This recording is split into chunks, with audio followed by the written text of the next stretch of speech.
And good evening. This is the Elliott wave update for the S&P 500 and the NASDAQ 100 for Sunday, May 14th, 2023. Again, happy Mother's Day to all the moms who may be subscribers or are listening or are watching this podcast. And just please give my regards to your own mother and wishing her a happy Mother's Day. The markets on Friday, again, just kind of stuck to a small range, did pretty much the same thing it basically was doing all week. It was zipped down to a low, raced back up to the high, ripped down to the low, up to the high, well, down to the low, then back up to the high, always returning back to a midpoint in particularly here in the S&P.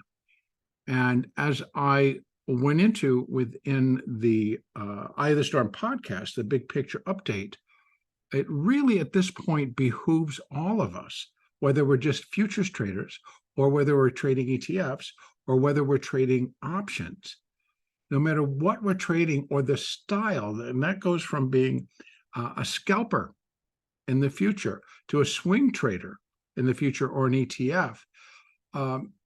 There is such a huge shift to the zero DTE options, and they are now taking approximately over 50% now of the daily options volume. And these are options that are in our indexes. So they're in the ES, they're in the SPX, they're in the NQ, they're in the NASDAQ NDX, they're in a lot of the bond markets now. The treasuries carry them, and then also we are now seeing them in the spiders and in the Qs. So I'd imagine that I could probably even find them in the SQs and the TQs. So they are a major part of the daily option volume for our markets currently. And because they're so large, they carry a lot of weight with them. And I don't want to go into great detail, as I did a little bit when I did the update, the Eye of the Storm, I did the podcast, is that if we just can wrap ourselves around, is what is happening when they drive the market lower and then suddenly turn it and start to rally it back. What is actually going on that helps to propel that to happen? What takes place when the gamma, which is a measure of it affects volatility, and volatility is equated in options as premium. And so when you start selling that volatility, it frees up a lot of money, or it produces a lot of capital that then can be used to put on other positions.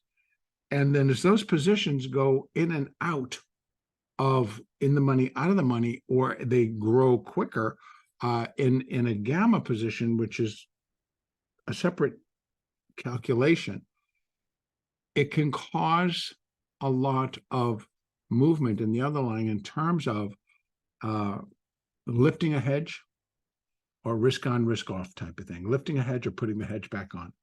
So that produces the moves we're seeing in our futures market. Now, here in the S&P, we're going to take a look at the Elliott wave picture, which basically really has not changed. I still have not placed the labeling or a labeling on this chart, but I continue to view via what I did in the SPX is that just swinging out real quick to take a look at the 4-hour chart, where we've yet to even get above. So, and if we're in the minor fifth wave, one of the expectations would that be a minor fifth wave has got to take the high of minor 3 out. Got to get above that high, take that high out. And then as it moves up to complete. So I'm still looking for minor 5 to take out the 42.05 high. And that would have been back at in May. And so on May the 1st, to be exact, 42.06. So that has become very elusive. And we're basically stuck between going down and trying to test 4,100 and coming back up, and still between 4,150 and 4,168, which was the high that we saw on the 9th of May.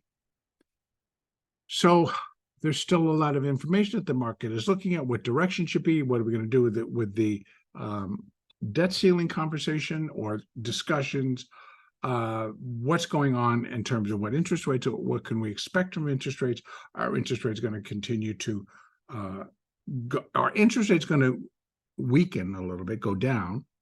Our bond price is going to go up, or bond price is going to go down, yields go up. So this is still out there. And it's actually a big question mark at the moment. And so we see a lot of posturing along those fronts. And again, as weekly options, daily options, as they expire, there are a lot of the larger trading firms that they're moving in and out, having to release, risk on, risk off, deal with premium, et cetera, et cetera.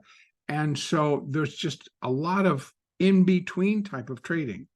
On an Elliott basis, I'm continuing to count an intermediate C wave up to finish the primary B wave, which is a counter trend rally. I still am not seeing any evidence that what we're in is the start of a new bull market. This is not how bull markets start. I'm just going to keep repeating that.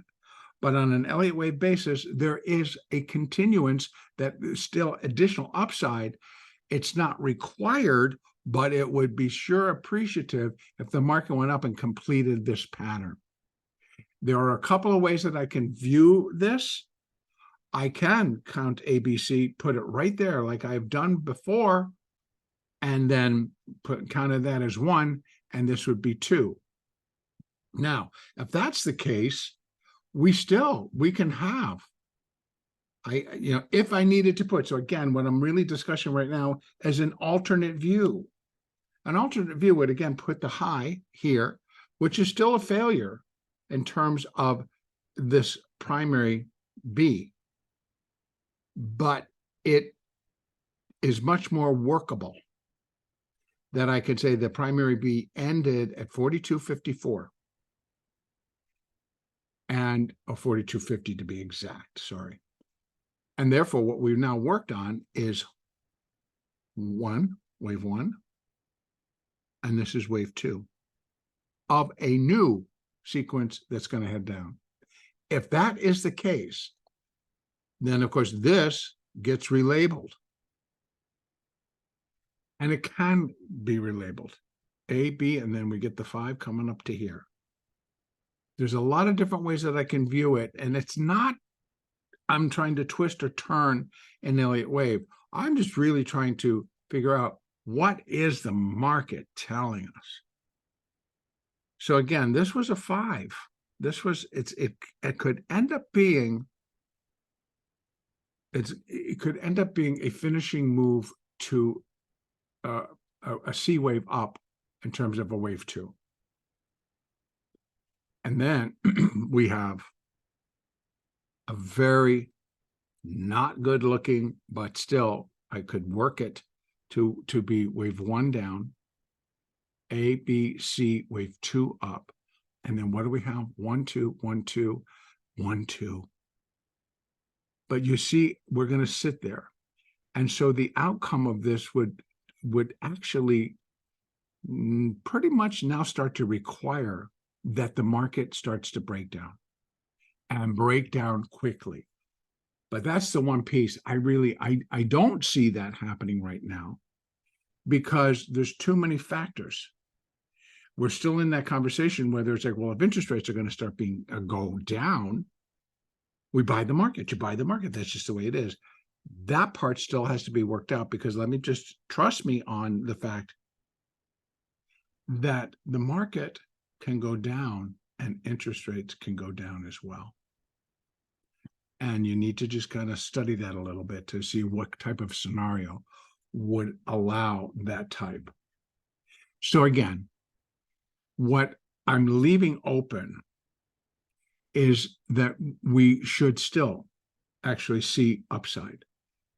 I think when I look at the cash markets, they're still pretty indicative that we need an additional run to the upside. The NASDAQ, as I will get to in a moment, already has done it. Has fulfilled all the checks, right? All the checks are in place for this primary B to be complete in the NASDAQ, but in the S&P, it would be a big failure. So we've got this little bit of a dichotomy going on. But let's go on the assumption that we will finish what I can put down as minute wave 1, A, B, C, well, A, B, 1, 2, 3, 4, possibly. Turns into a diagonal, it's not pretty. These are not necessarily all threes. So we got a lot of stuff going on in here that just are not that good looking. But I have to continue to allow for another retest and just a little move below 4,100. But it just seems that the market wants to hold 4,100 and then hold below 4,150 until it gets more information. So what we get is a big sideways move. And that may continue. That could continue. But right now, if I'm going to, I will likely, we have 4,100, 4,107 as support on the way down.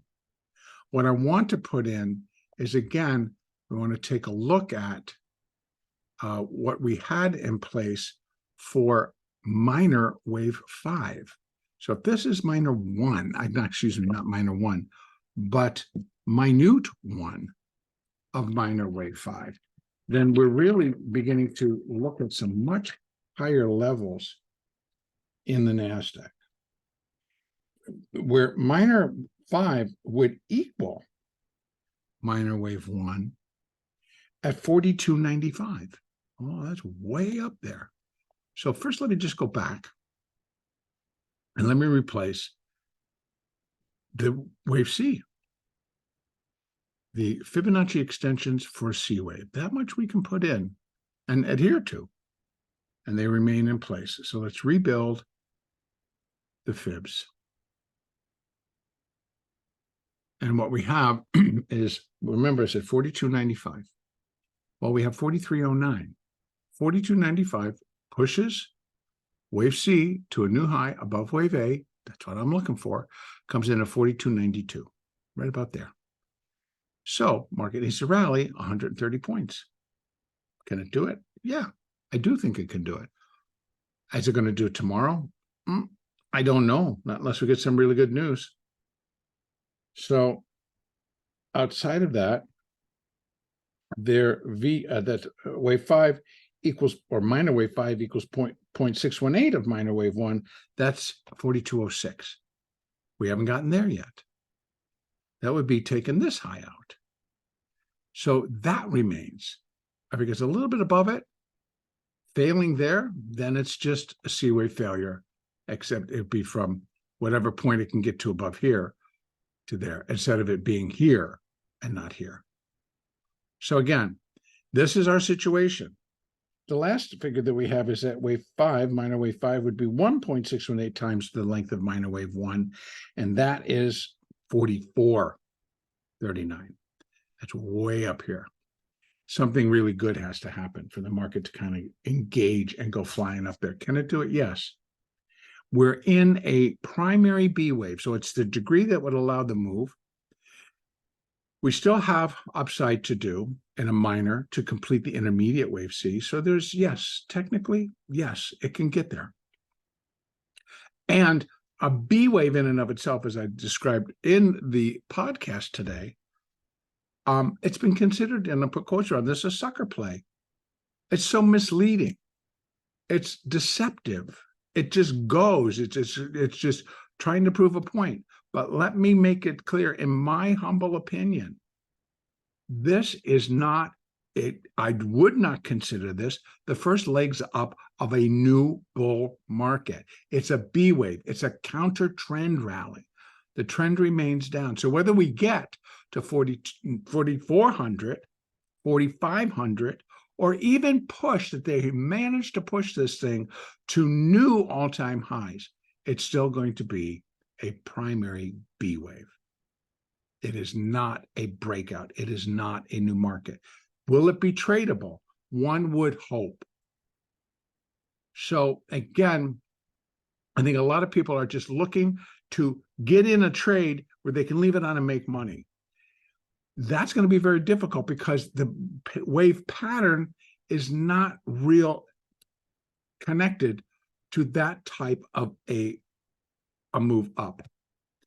When we get back into impulsing to the downside, then it will be in a position to put on a position. Unfortunately, it'll be a short position to where you can leave it on and just let it work and you'll make your money. This particular case in buying it, it's just not going to work. And you can see they let it down, they bring it up. They let it down, they bring it up. They let it down, they bring it up. So here we have these. Now we have the 42.95. Above that or just below it, we actually have 42.54. Actually, it's not even. Give me this number, that one right there. It's, oh, come on. That says 42.38. I'm going to think it's a little bit different. That's this one right here, 42.50. I knew it was 42.50. Sometimes it's really hard to get that anchor set up. So 42.51, new high, fulfills it. A little bit higher makes it even cleaner. So what can we say about these internals? Those fit were minor 5 and versus minor 1. I have nothing else that I really can start to put together here in terms of where can I start connecting these things. I can start to put something here to here to here if indeed this is going to be a wave 2 low. But as far as additional upside, we have to start moving. We're going to have resistance. In fact, I will put this one back. And this is just giving it the big if. If this low does not get taken out, here we have it. This would be for, this is minute 1, minute 2. We're looking for minute 3. Minute 3 comes in, equals minute wave 1 at 42.21. Above that, we got 42.50. So we're back into that area, even if it's a third, but then we still would have 4 and a 5 before the thing was finished. So yeah, there are still fibs, and the technicals do suggest and put the stamp of approval on additional upside. The market, on the other hand, is not willing to move outside of this. Moving averages very flat. Globex opening a little bit lower, but not truly dropping like a stone right now. The one market that kind of is the NASDAQ, which I'm going to go take a look right now. Okay, we have the triangle. It's now dropped far enough below the triangle, resting just above on the hourly chart, the 200 period moving average. That's the EMA. The SMA is at 13,280. So on Friday, we did briefly, got real close to 13,000. Come on, I get really tired. 13,310. It looked like it wanted to go down and it wanted to break it, but it did not. So the NASDAQ presents us with a little bit different picture, because I can go 1, 2, 3, 4, or 1, 2, 3, and this would be a very big 4. Now, if the market comes down and breaks below this low, it's not this diagonal triangle anymore. It is the next leg down. I'm going to have to put the 5 up here and then start labeling it as complete. Can the NASDAQ do it on its own versus all of the markets going in unison with one another? I don't know. My first thought would be no, but the market's going to tell us. I can't tell the market. So leaving upside intact for this market gets a little sticky, because we continue to have, now we've been as high, and that would have been this high right here. We've been as high as 13,494. So we almost were touching that 13,500. And we got there on Thursday in Globex. On Friday in our regular session, we only got to 13,485.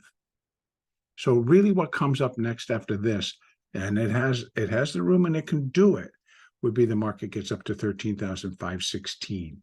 And then above that, we have 13,577. We have seen where there's been a lot of money being thrown back into high tech, into the tech titans, as I call them. And I think that's just a move, as I describe in the podcast, just how asset managers are putting money to use, probably as some type of a recession play, because it's pretty spoken about in the market right now that we're likely to actually will go into a recession. And so the thought process is that these high tech companies will go down, but they won't go down as much as the overall index itself or the other indexes. So there's that at play. If the market starts to really drop and starts breaking these 200s and breaks that, then what are we looking for in terms of support? Well, we should have support not only here at 13,310, but we should have it at 13,261, 13,205 or 200. And then we should start to fall precipitously, at least until we go back to 13,000. And I'm not kidding. I think it should go really fast. Because if it's done, why are we hanging out up here? There's going to be something that's telling us like, this is all a folly and we're gone and we're just going to get out. That's my thought process, because if I'm putting the primary B wave here, we're in the starting stages of a primary C wave. It should be swift, quick, and ugly. So again, here we are. We're in a wait and see game. If you're a swing trader, I see and feel your pain. It is difficult. As a day trader, it even can have its difficulty. It's sometimes like watching a freight train accident in slow motion. It's just ding, ding, ding. And we get a couple of good moves, but if you don't get in, you don't get it. So it's not that difficult, but it's not that easy. So from tomorrow, I am allowing for additional upside. I am allowing for a run back above 13,500, and that's our resistance right in here. And it can happen. If it continues to break down, literally, I don't want to see it below 13,205. But I want to tell you, stranger things have happened. But that, to me, puts the count in a jeopardy and has to be redone. At least if it thinks it's going to come down and then flip and go back up. So right now, yep, it could be done. Done. B-wave done. I'm not labeling it because we're not getting any confirmation anywhere. We'll see about tomorrow. One last thing I want to talk about is the 30-year bond, because it's also been showing a lot of volatility. Now, the count here is a little bit different because we got a minute wave 1, and this is all part of minute wave 2. And it's actually coming in on a double ABC. So we have the first ABC, then we have an X wave, and then we have A, then we have B. Now, if this holds, then I'm expecting it to start to turn and go higher. And here's your resistance points, ultimately ending up just above that 133 level. Doesn't have to go very far. Just get it back above there. And that would complete then the second ABC. I could put a minute 2 there. And then the bonds would expect it to drop again, as in the market. This is where I would look for them to go in unison, where the bond price would start to drop pretty precipitously, just kind of go down, down, down. And that's going to have to be something that shakes the market. Shakes the market to the point where it's like, nope, interest rates are not going to, we're not going back into QE. They're not going to cut. That we're getting something that is pointing to no, interest rates are going to continue to climb. So a lot of different things are going to happen there. But there's a lot of different things that may hold it steady. And we get a stronger rally. So we got a lot of stuff going on. Counts have to be fluid, have to be able to move around. That's where I'm going to end it right now. Our next update will be on Monday, May the 15th.